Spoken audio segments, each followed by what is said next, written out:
بسم الله الرحمن الرحيم نحمده ونصلي على رسوله الكريم أما بعد. Mes frères, nous qui sommes musulmans, nous avons les meilleurs atouts pour trouver la sérénité spirituelle. Nous suivons la voie du meilleur des prophètes et du plus grand des prophètes. Nous avons comme guide le Coran, la dernière parole révélée. Nous avons comme religion l'islam, le din agréé par Allah. Ça veut dire que nous bénéficions de tous les atouts pour trouver une bonne vie spirituelle, une bonne activité religieuse dans cette vie présente. Ça, c'est la théorie. Mais dans la pratique, comme toujours, il y a un petit problème.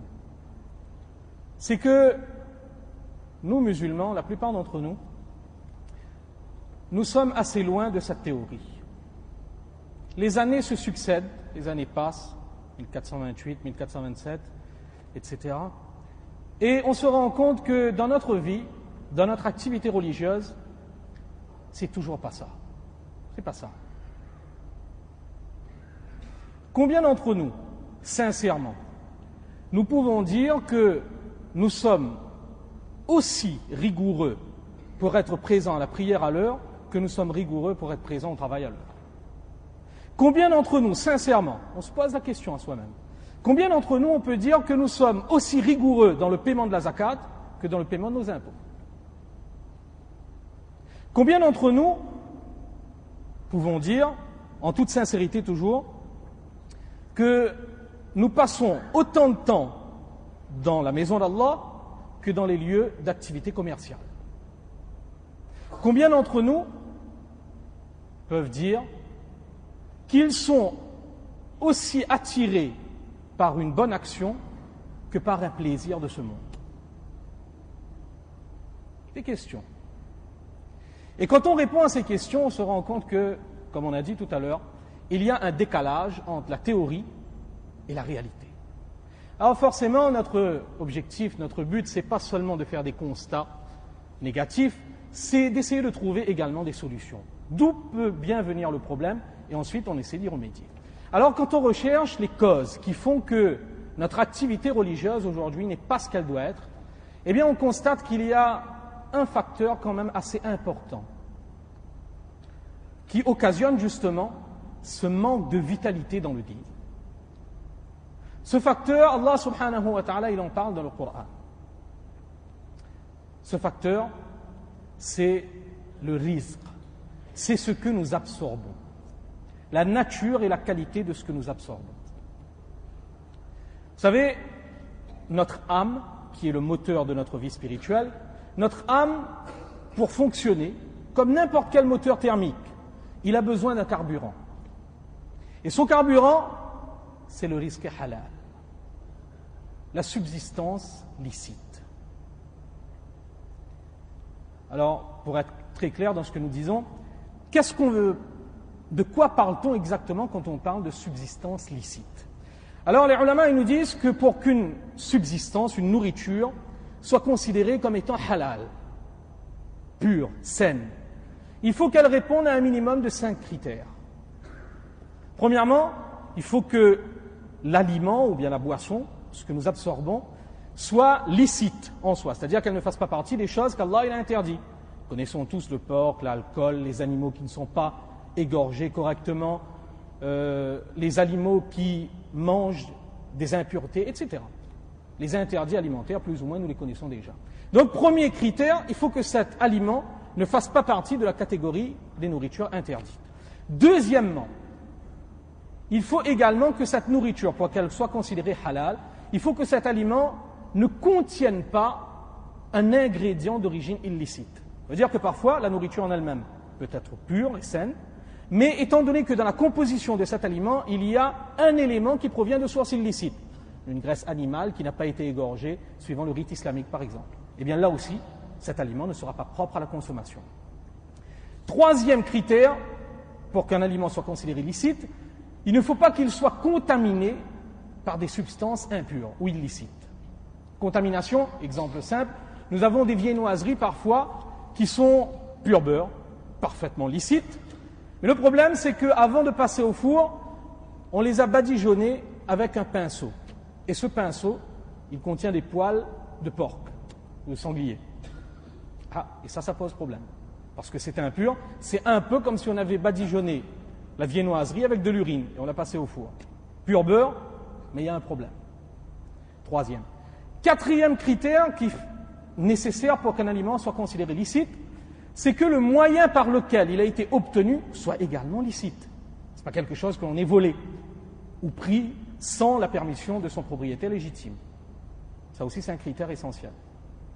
Et cinquième critère important, il faut que l'argent avec lequel cette nourriture et cette boisson ont été achetées ait été acquises également de façon licite. Ça veut dire par le biais de transactions permises, qu'il n'y ait pas de problème. Par exemple, quelqu'un qui gagne un jeu de hasard, il a de l'argent, il achète de la nourriture, et bien cette nourriture qu'il mangera sera considérée comme de la nourriture haram, qui pose problème. Donc 5 critères pour qu'un aliment soit considéré licite.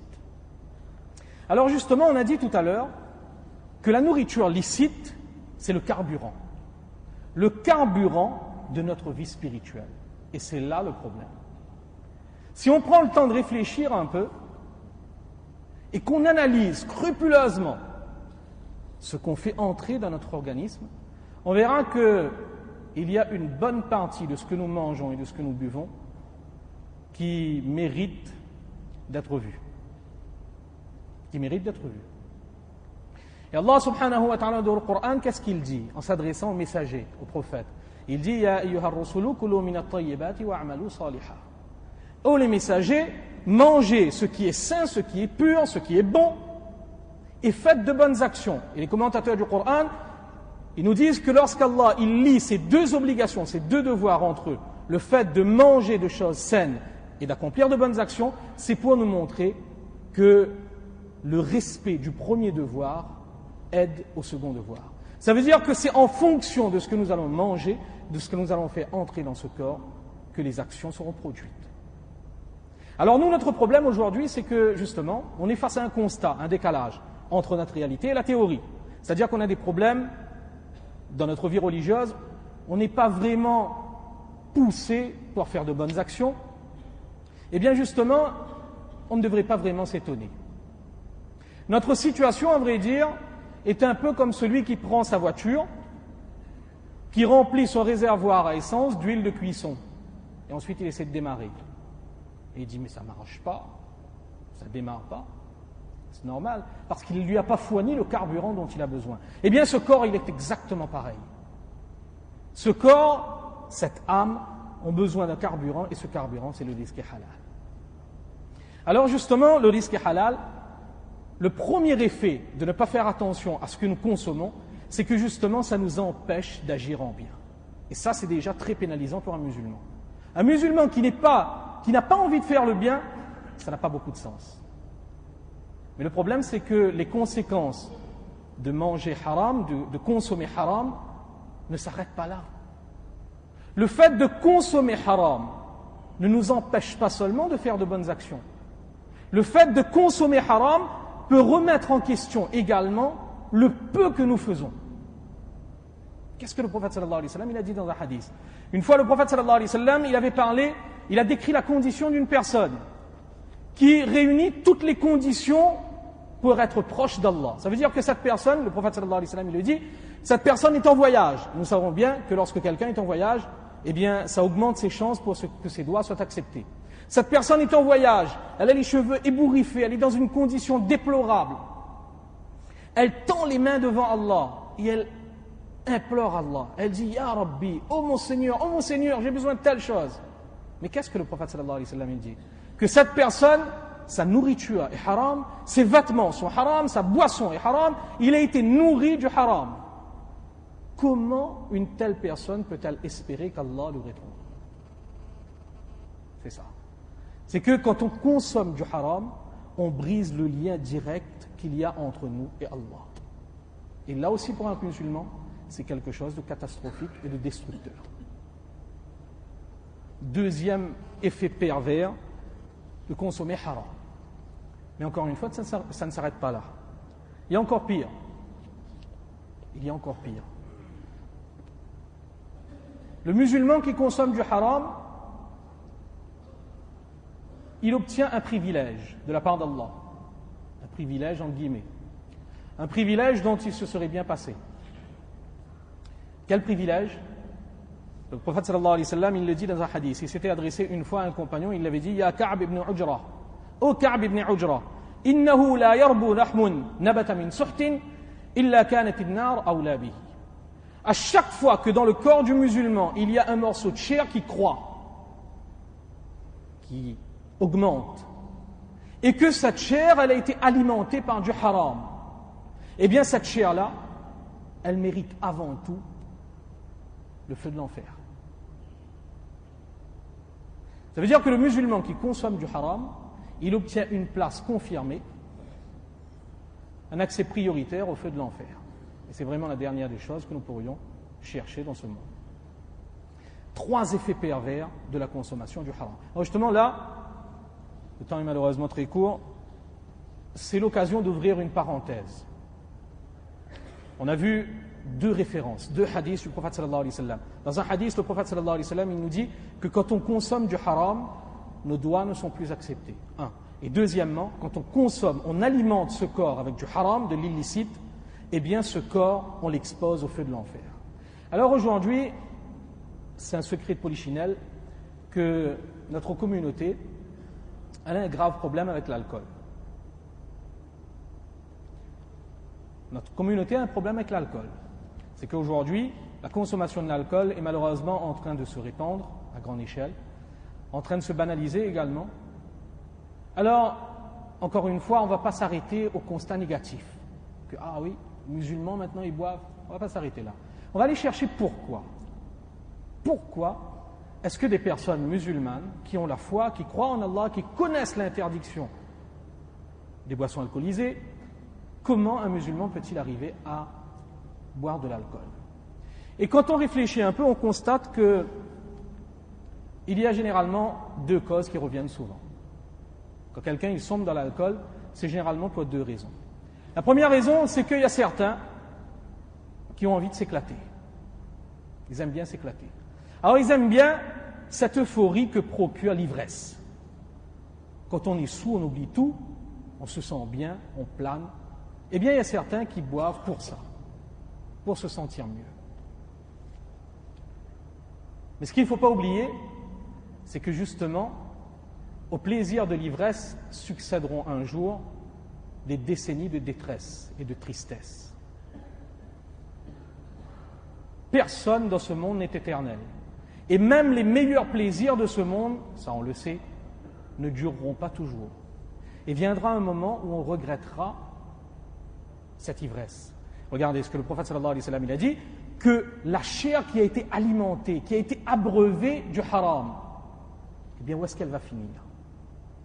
Eh bien lorsqu'on prend le verre d'alcool, lorsqu'on prend la bouteille d'alcool, c'est à ces propos du prophète sallallahu alayhi wa sallam qu'il faut essayer de réfléchir. Ça c'est donc une raison qui fait que parfois il y a certains qui s'adonnent à l'alcool. Et d'autres fois, quand on s'adonne à l'alcool, on se met à boire, c'est par désespoir. Parce qu'on a beaucoup de problèmes, on ne sait pas trop où est-ce qu'on va dans la vie, on vit dans une condition pas très stable, et là on se met à boire. Mais là encore, il y a ce même hadith que nous venons de voir de la part du prophète sallallahu alayhi wa sallam. En tant que musulmans, nous savons que quel que soit notre problème, l'issue de ce problème ne se trouvera qu'auprès d'Allah. Mais en buvant, on tombe dans un engrenage infernal. Pourquoi? Parce qu'en buvant, écoutez, le prophète sallallahu alayhi wa sallam, qu'est-ce qu'il avait dit? On coupe le lien avec Allah. Allah, il ne nous écoute plus quand on se met à abreuver et à faire croître notre corps du haram. C'est-à-dire que, soi-disant, en essayant d'oublier, on est en train d'empirer sa situation. Bref, ça c'est un problème actuel. C'est un problème auquel chacun d'entre nous devra y penser, essayer de trouver donc des solutions. Ça, c'était une parenthèse. Alors, le problème, c'est que le temps est terminé. On a encore pas mal de choses à dire. Alors, ce qu'on va essayer de faire, lors d'une prochaine intervention, Inch'Allah, on essaiera de voir si c'est possible la semaine prochaine, on essaiera de continuer sur ce même sujet, sur le halal, l'importance de consommer halal. On essaiera de voir qu'est-ce que ça veut dire, que consommer halal, et quelles sont quelles sont nos obligations, quels sont nos devoirs lorsque concrètement on veut aller vers le halal. On veut essayer de faire en sorte que ce que nous consommons devienne pur. Eh bien, quelles sont les démarches que nous devons accomplir? Eh bien, nous essaierons de voir ça, Inch'Allah, la semaine prochaine. Wallahu alam. Qu'Allah subhanahu wa ta'ala m'accorde à moi-même d'abord à nous tous le tawfiq de comprendre et surtout de faire attention à ce que nous faisons entrer dans ce corps et dans cet organe.